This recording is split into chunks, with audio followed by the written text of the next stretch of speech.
अस्सलामुअलैकुम। आज की वीडियो में हम देखेंगे कि परचेज़ एंट्री किस तरीके से की जाती है और अपने सप्लायर के साथ काम को आसान किस तरीके से बनाया जा सकता है। तो यहाँ सिंपल एक परचेज़ लिखा हुआ आ रहा है, परचेज़ पे क्लिक करेंगे। जैसे ही आप क्लिक करेंगे यहाँ पर न्यू का बटन आ रहा है, न्यू पे आपने क्लिक करना है। सप्लायर बहुत आसान सिंपल, सप्लायर का नाम, सप्लायर हमने बनाया था फरहान के नाम का, फरहान के नाम का सप्लायर हमने ऐड किया। रेफरेंस मुस्लानी, प्रोडक्ट के अंदर हम रहमत बनाई थी। तो अभी हमने देखा था कि प्रोडक्ट जो है वो क्वांटिटी ऑन हैंड मौजूद नहीं है, यानी कि स्टॉक में माल मौजूद नहीं है। इसी तरीके से क्वांटिटी की तरफ क्यों अब हम बढ़ाएंगे, परचेज़ करेंगे। परचेज़ करने जा रहे हैं, मैंने बोला कि 50 पीस। या देखिए कॉस्ट प्राइस हमने डाली थी 1000 रुपये, वो उठकर हमारे पास ऑटोमेटिकली आई। मल्टीप्लिकेशन हो रही है, 50 को 1000 से मल्टीप्लाई किया जो कि बने 50,000। सिंपल, मैंने सेव किया इसको। जैसे ही सेव किया यहाँ पर एक परचेज़ का नंबर बन के तैयार होके आ गया। अभी एज्यूम करते हैं पहला केस ये है कि मैं पूरी की पूरी पेमेंट दे रहा हूँ। कंफर्म पे क्लिक कर रहा हूँ। जर्नल के अंदर यहाँ पर बैंक लिखा हुआ आ रहा है, मतलब मैंने क्या विया बैंक दिया है। रिसिपेंट्स का बैंक नंबर मैंने यहाँ लिख दिया, मिसाल के तौर पे ABCD, ये मेरा बैंक नंबर था। जो भी क्रिएट मैंने कर दिया साथ में कि मैंने बैंक के थ्रू पेमेंट की है और पूरी पूरी पेमेंट कर दी है। ऑटोमेटिकली उसने बिल का रेफरेंस भी उठा लिया मेरे पास। मैंने बोला क्रिएट पेमेंट, जैसे क्रिएट पेमेंट किया मैंने तो ये देखें सेंड हुई है अमाउंट, मतलब मैंने परचेज़ की तो सेंड की थी। तो कितनी अमाउंट, 50,000। सही है, ये रेफरेंस है पेमेंट का, विया बैंक गया है और वेंडर का बैंक अकाउंट जो मैंने वहाँ पे ऐड किया था वो ऑटोमेटिकली यहाँ पर उठकर आ चुका है। वापस परचेज़ पे जाता हूँ तो ये देखें ये परचेज़ ऑटोमेटिकली हो चुकी है। ठीक है, सिंपल, जस्ट 2 क्लिक्स के ऊपर। अब मैं जाके देखना चाहूँ कि मेरे पास ये जो स्टॉक में माल है वो मौजूद है भी या नहीं, तो जस्ट सिंपल प्रोडक्ट के अंदर जाऊँगा तो ये देखें Gul Ahmed volume 3 on hand quantity जिस तरीके से पहले बताई थी उस वक्त 0 थी, अब 50 हो चुकी है। वापस इसका व्यू चेंज करते हैं तो ये देखें अब मेरे पास टोटल स्टॉक में माल जो मौजूद है गुल अहमद का वो कितना मौजूद है, 50।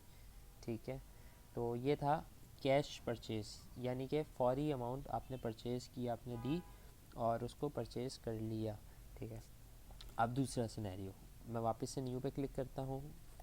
फरहान के नाम से मेरे पास सप्लायर है, वही सेम सब गुलामत का प्रोडक्ट लिया मैंने और 50 पीस थे, 50 पीस फिर से ले लेता हूँ।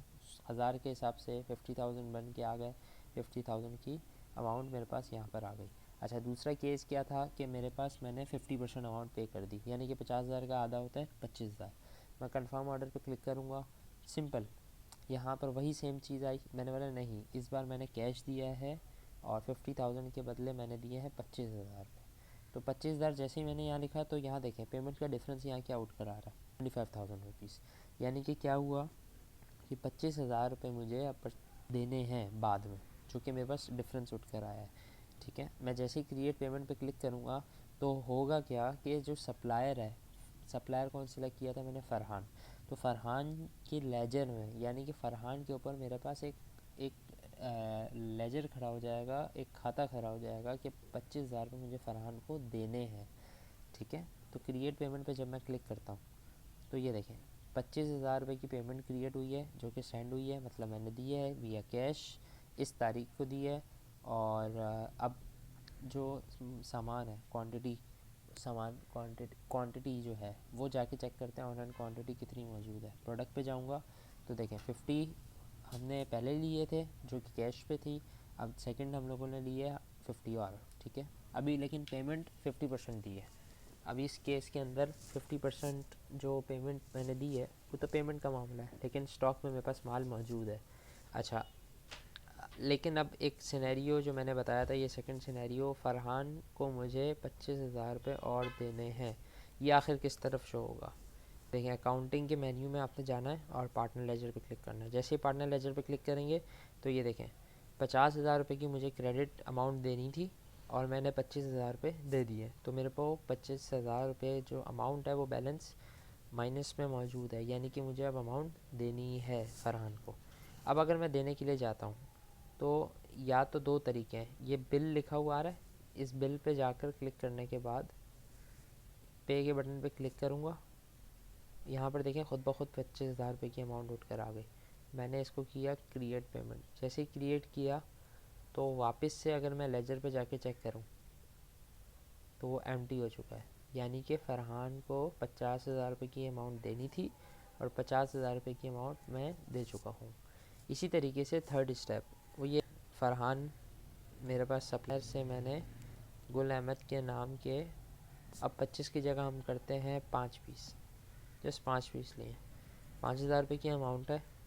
कंफर्म पे क्लिक करूँगा।